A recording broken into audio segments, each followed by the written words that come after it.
Yo, what is good, everyone? Today I'm back with another one.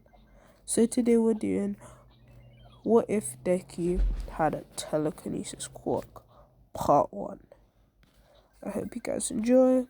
Leave a like, sub, and your boy Morgetsu is about to start the video. So let's head straight into it. Alright, 3, 2, 1, go. Alright, so we start with 6-year-old Izuku Midoriya. Now, in this timeline, Izuku would figure out he has a telekinesis quirk at the age of 6 because he was just chilling with his mom, Inka, and then all of a sudden, things started going haywire when his mom was multitasking between playing with him and also getting dinner ready, like any normal parent should. And then all of a sudden, boom, she spills the boiler, and she's all scared that, oh no, what's gonna happen to my son? And Izuku closes his eyes and braces for impact, but then the boiler starts levitating, and it wasn't even Inka. So she oh my gosh, what's up with my son, go and check this out. And she remembers the first time she had telekinesis and she was getting some flashbacks. They head straight to the Quirk doctor, trying to figure out what's going on. What's going on? What's going on? That's what they all want to know. And boom, they just try their best to quickly get to the Quirk doctor, and they're there in 10 minutes, and he is diagnosed with a telekinesis quirk. And the doctors say that although it seems to work on small objects right now, they say that it has the potential to work on bigger objects if Izuku puts some time and effort into bringing out the full potential of his quirk, whatever that might be. And the doctors say that this could actually move on to larger objects and other things. And obviously, they say that some of the effects is that Izuku is going to have a better mental. He's gonna be a lot more focused. But it seems that due to his telekinesis quirk, he's going to be a little bit more distant because he's always focused. He will probably not want to be late over time or tardy, and yeah, his personality is gonna change a bit, so watch out for that. And Inko is all excited with Zuki, kind of worried but also kind of excited. Her son has a quirk and he's just joined the 60% of the world, so he's just proud and happy for her son until Izuku starts just training, working his butt off to try and use his telekinesis quirk because he wants to be, the best he can possibly be. He's working hard, he won't give up, and he's putting in all the energy he possibly can. We're talking, he's practicing on objects, slowly, progressively getting them larger to try and improve the quirk. And he'll slowly realize the cons and ins and outs of his quirk. For number 1, he can use the quirk on large objects if after putting in some training, like the doctor said. But he also notices that it takes a mental toll on him. He struggles to keep up with a quirk without practicing his mental fortitude. So he'll have to be working mentally, doing meditations, doing things that make him calm and focused. And slowly his personality would change, exactly like what the doctor said. And it just takes a toll on him mentally because he has to be focused. Because sometimes his powers just almost feel out of control.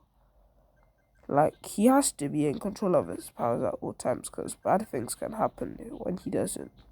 And Izuku's never really lost control of his power because he always uses like a small percentage of it, so he never falls out of control. And he has pretty good mental. He doesn't really let what people say get to him. He doesn't take things too seriously. Aside from the fact that he's focused most of the time, he's just a pretty chill dude. And, Izuku would grow up and Bakugo would just always be on him. Because he's like a rival to Izuku.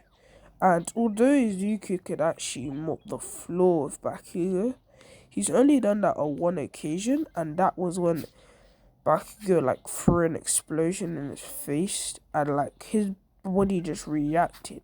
He quickly used his telekinesis to reverse the explosion so it would come back in Bakugo's face. And like Bakugo was shocked. And he was so shooken and shocked that he just stopped moving like completely for a minute there. And he's like, what the hell? And like he's shocked because how did this Lord Burakari looking disgusting, idiotic nerd just do that? And he's shocked. But he still messes with Izuku from time to time, thinking that maybe he just got like freaked out over nothing. Because this is when they're about 10, so he could get easily freaked out than he is now. So it's like, yeah, it's just a fluke. But he's never thrown like an explosion again since that time. Which is kind of shocking. So obviously, after this, yeah, like Izuku would just train, and it would come to the end of his school, and Izuku was ready. The end of school, he's ready for this. He is ready to go into UA, and the teacher announces this as Bakugo is like, ugh, this damn nerd, bro, wants to go to UA. And he said, oh, wow, Izuku. Wow. You want to go to UA with your little fluky wiki quirk? The only special thing about your quirk is it's from your mind, because you never use your brain, Deku. Dumb turd. And like, Deku is just in his own headspace. He can't even hear Bakugo right now. He knows Bakugo is saying something rude. That's all he knows, but he can't really hear him. Because he's just too focused to really hear him on what the teacher's saying. It's kind of like he just likes to block things out. And he just keeps going on. And Bakugo would like get pissed. So like in the anime, he would just, explode Deku's book. And it's like when Deku would get a little bit, like, okay. So this is why he was just talking. So like Deku would just focus about like 25%, no, 10% of his power, because Deku has a lot more power. So 10% of his power he would just focus, and he would slowly like start to give Bakugo a warning telekinesis, because like one of his, the friend that has wings, yeah, that guy would start floating in the air, because Deku would just like start like using his telekinesis to grab his friend by the wings, and he would say, oh, keep going, I dare you. See what happens to your friend over there. And he's like, oh, I don't care about that person. Damn, Deku, weak as hell. So like Deku would just start like, so Deku would like slightly, bruise Bakugo's knuckles a bit, by just breaking a little bit of a bone inside. Like a tiny part, but enough to make Bakugo, like, feel some pain. Like, hey, Deku, what are you doing? And he's like, you asked for it, bro. As he would just, like, watch as Bakugo is all flustered and everything. And he's like, yo, Deku, what you do, man? I'm just giving you a warning shot. Jeez Louise, bro. Because, like, Deku don't really care. Because he shouldn't have blown up his book. Want to keep trying to blow up things? I dare you. I dare you to keep going. See what happens. And, like, Bakugo, like, backs off a little bit. Because she realizes that he was, like, holding back by the look on his face. And he, like, knows to back off. It's not like Deku isn't confident or anything. He just doesn't ever feel the need to use his max power because it could cause some problems and he could break a few things. And you've never really had the space to do it because if he does, some stuff will go a little bit wrong. He's tried using his full power before and yeah, it didn't go so well. Like, one time, Izuku was just practicing on some kind of cinder block. But because of his power, the cinder block would just start to, like, disintegrate. And once it would disintegrate, a lot of the beach would disintegrate. He had barely managed to get things back in shape on the beach. So he was not trying to imagine what he could actually do with his power. Especially now considering he's 15 and he done that when he was 10. So, Izuku is just trying to be a chill guy. You know, don't make any mistakes. Just always stay locked in. But also, he's really chilled, so it's like this overlap in personalities. He's chill, he's confident, and he doesn't really need to do much because he has so much power. It's kind of like a Beerus situation, except it's something he has to control.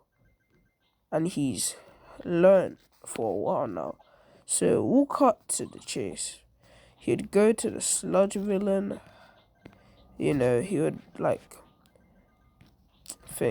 he would have to go against the sludge villain as it just jumps out of a little area they were in and just starts to try and attack Izuku. But Izuku would swiftly dodge because, mind you, Izuku takes martial arts classes because it helps his mental and it also allows him to be a great fighter. And it's one of the reasons why he's so confident in himself. So he would just weave the sludge villain and make him look really dumb. And the sludge villain would say, hey kid, just a lucky dodge. I'll get you next time. As he just rushes back in. But this time he would, like, use 10% of his power. And he would just break the sludge villain from inside. Like, I'm not even joking. The sludge villain will start to, like, cackle for its dear life. Hey, kid, what are you doing? What are you doing? And, yeah, the sludge villain got cooked at that moment because Izuku was holding back a lot as well. But he was also making sure to hammer the sludge villain because you don't just sneak up on Izuku when he's on his morning walk home. Especially since today he's having dinner. And normally he doesn't really come for dinner because he likes to be by himself. So this was just not the day to mess with Izuku. After this, you know, he would head home, he'd have dinner, and then he would be by himself, being creative. And he would, like, get ready for the entrance exam, getting ready to use, like, his energy reserves, you know, getting his stamina up to make sure, like, he was going to maintain his power and use it wisely, and he'd just be ready for the exam in general, because he had to be. He would study, practice, train, get his quirk to the point where it was something special and untouchable to people. And obviously, he was ready for that. So he would head into the entrance exam after 9 months of training. And after he heads in, he's sees a lot of people, gets ready. And as soon as the practice says go, this man is off like a lightning bolt, just starts dashing to the end of the area, and he just starts using his telekinesis as he bashes parts of robots from inside out with his telekinesis. But he would also break them apart and then use parts of her body for things. Sometimes he would use them for weapons or armor or something that would help him. And you can get as creative as you want, to be honest. He could legit do anything he wanted with his parts. He would maybe use them for armor. He could use them as shields. He could use them as swords. You get the point, guys. So he was just moving, using them around, having a good, jolly old time. And then suddenly he realized he has a lot of robots that he's killed. And without knowing it, he'd got the top score on the exam. So, yeah. It was just a huge shocker. Got the top score on the exam. And then he realizes, he needs to save Umaraka, Ochaka Umaraka. And he does it. As he tells Umaraka to calm down, because she's gonna need to calm down so that it's easier to get her out of the rubble, as he would talk about how she's struggling too much and she needs to loosen up a little bit so it's easier to get her out without using too much of his power. So she would calm down a little bit to try and help Izzy could get her out quicker, and this would end up working exactly how he said it would, as he manages to telekinesis the rubble off of her with 2% of his power. He would then use 5% of his power as he would start to bolster the sludge villain with his telekinesis, and he would break it from the inside out, and he would start using pieces of rubble on the 0 point because it's slightly stronger. And he had realized that he needed a little bit more power to just break it properly, so he would get to use 20% for the first time. And he would really focus. You could see his eyes changed color, they would turn purple, and his focus level would just skyrocket. He would almost be in a flow state, and then he would just destroy the villain from inside out, turn that thing into a popsicle, and call it a day. That is exactly what he does. And you can imagine, he turns that thing into smush. And that's why I'm gonna end it off today. Hope you guys enjoyed. If you want a part 2, ask in the comment section below. If you have any questions, ask in the comment section below. Subscribe, and I'll see you later. In a bit, guys. Bye.